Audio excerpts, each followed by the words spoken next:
sorry, somebody called me and I got interrupted. Um, so, as we think about detail and description as it relates to fairy tales, we still want to use good, vivid words, okay? But we want to use words that make sense for our audience.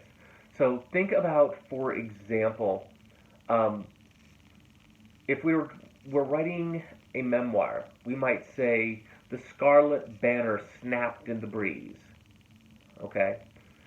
That's an adult audience. But if we're talking to a child, we might say, the red flag blew in the wind. All right? Difference in audience, different words. So think about what words you want to use.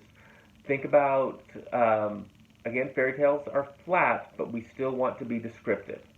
We want them to feel that the woods are scary. Okay?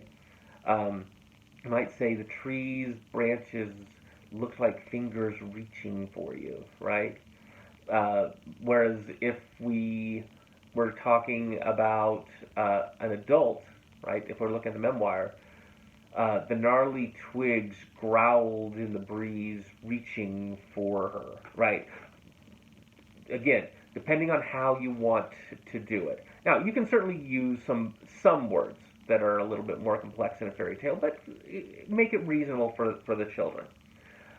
Um, Avoid cliches. Okay, avoid cliches.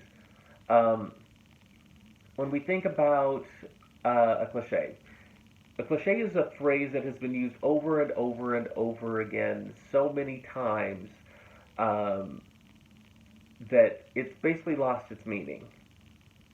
So so we might say, for example, the cliche "hot as hell," right?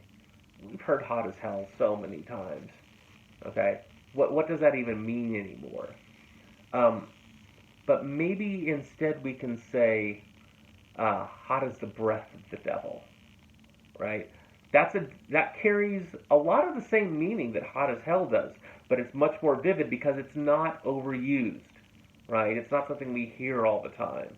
Um, you know, we uh, Jumpy is a one-legged man in a butt kicking contest, or Jumpy is a long-tailed cat in a room full of rocking chairs. Right? These are the cliches. All right. Um, what about instead of those? What about Jumpy is an electrocuted rabbit? Okay. You still get the same impression, but it carries weight because it's not a phrase we've heard time and time again. So think about how you can use detail and description without getting into cliches, and with using phrases that are interesting. Especially when you're doing your fairy tale and you're thinking about the phrases you might want to repeat, right?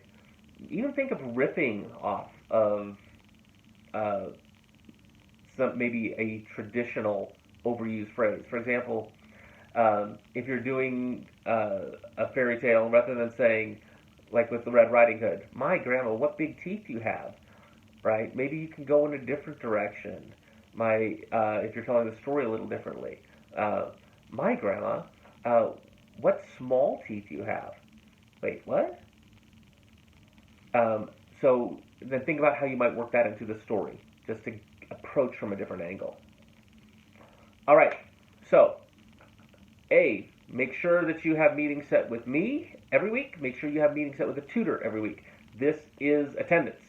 Uh, Number 2, make sure you're keeping up with your discussion boards. And number 3, writing process.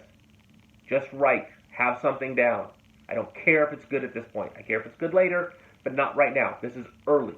Just get it on the page. We'll work with it. All right, guys. I love you. Have a beautiful day.